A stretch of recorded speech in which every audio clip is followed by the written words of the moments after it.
Obviously, really disappointed, and that one hurt in a lot of ways. Again, you start conference play at Notre Dame and at NC State, the two top 10 teams. We're a team of growth, and we're not ready for that.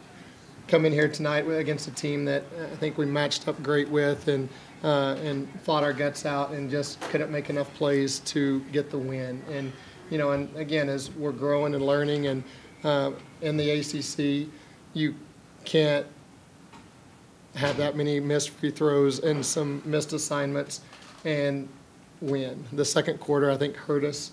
Getting down those points in that quarter, not being able to score enough to match them, then I think changes the complexion of the game. The third and fourth quarter, I thought we did and everything we needed to try to go win a game, and I was really pleased of what I call stat fillers, kids that do rebounds, assists, steals, blocks, all of those hustle plays that make us the type of team that we need to become.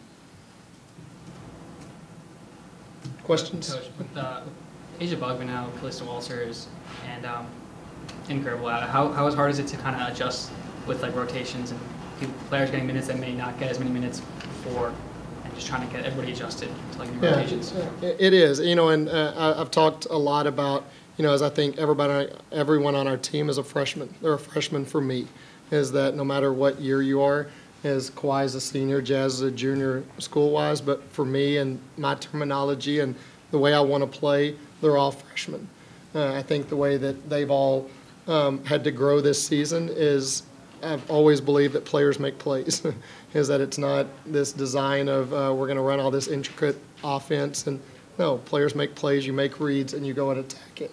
They've had to learn that, and it's taken time.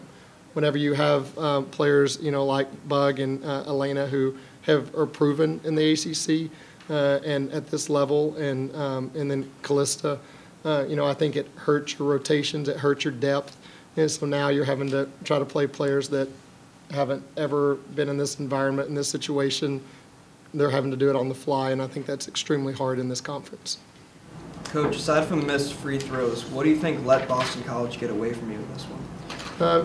Again, I thought there were the missed free throws. I thought we had good attempts, and again, the ability to knock down shots is, huge.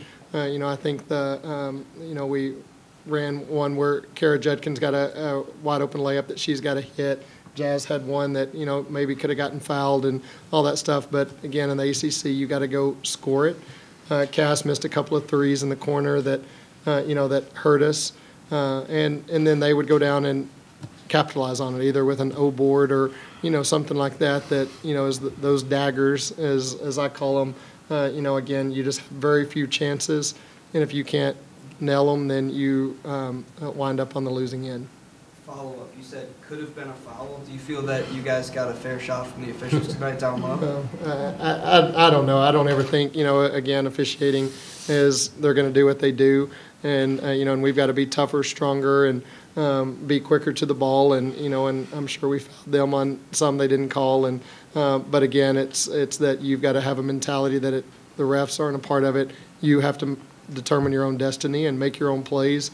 And tonight we just didn't do that enough. What's been the hardest part of staying, trying to be efficient on offense? I know you guys ranked the last in the ACC. I know you play the top 10 teams in the country. Yeah, and that's a big part of it is once everybody plays Notre Dame, then all those stats are going to equal out and even out. And same with NC State. I think they're the best defensive team in the conference, and just in terms of their ability to make you make plays. And so, unfortunately, we have, in our first 3 games, we had 2 top 10 teams. And so, again, our stats are going to look bad because of that. But, again, the ACCs, now we go to Syracuse. We have Syracuse next, which is going to make you play completely different. And, again, you've just got to adjust and go make plays. And that's what is the great thing about being the #1 conference in the country. Is that every night you got to come and bring it and take your best shot. And we talk a lot about opportunities. We've got these opportunities in front of us that we've got to go and enjoy it and get better every game. Kawhi and Jasmine, you guys both did great defensively today. A bunch of steals. What have you guys been working on, not just you two as a team, to be better defensively just going forward? For us, a big emphasis has been put on communication and just outworking the other team. I think it's important for us offensively to get stops on defense, and that helps generate our offense a little bit more. So we've been trying to put a big emphasis on defense. Jets, more positive note over here. Shot going into the half court. Yeah, we didn't even talk about Did you that. know going on when you shot it, or? I'm going to say yes. Yes, I was I was confident in it. I knew. We work on that all the time. Yeah. That helps your percentage too. That girl. That's what I like. Jasmine, overall, 20 points, 5 rebounds, 4 assists, 6 steals. With someone like Cassidy struggling from the field, do you feel the need to kind of maybe put up some more shots or force your way inside or take some more threes when someone else is struggling, or is this kind of the feel for it? I wouldn't say I feel the need to take more. I just feel like I hit some today that the last couple of games I've been missing. I have all the confidence in Cass. At the end, she hit the big 3 at the end. No matter how much she was struggling throughout the game, she was going to hit the big shots. So I just think it just came to me. I just was feeling it a little bit tonight. Kawhi, a big point of emphasis for this team has been heart this year. Has been going out and playing your hearts out every single week. Going down in the last 2 minutes of the game, how do you guys find the motivation to keep fighting when you're still down 7 and you just? One thing we always talk about is energy, so I think that was a big part of it. And then we were so amped up because we wanted it, and we were working so hard, so that contributed to us playing with so much passion and heart. We've worked on that since Coach White got here. That fourth quarter mentality. No matter what the score is, the last 2 minutes you gotta fight. A lot of sprints. Practice for that. Anything else? Lance, Yep. what was it like to be part of the first ever jersey retirement for women in this team's program? Well, I'm extremely excited for Lori and our program.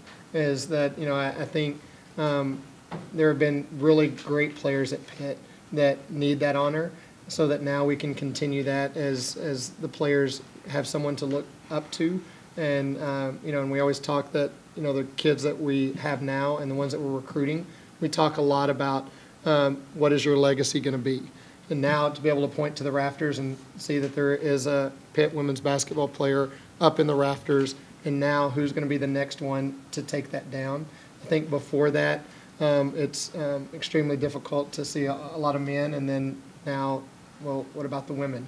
And there have been extremely awesome players at Pitt throughout the history that now our players have to leave their legacy. And so I'm extremely excited for Lori and our administration for honoring her, and now it's the next one. And I think that is a huge step in our program to have someone up there.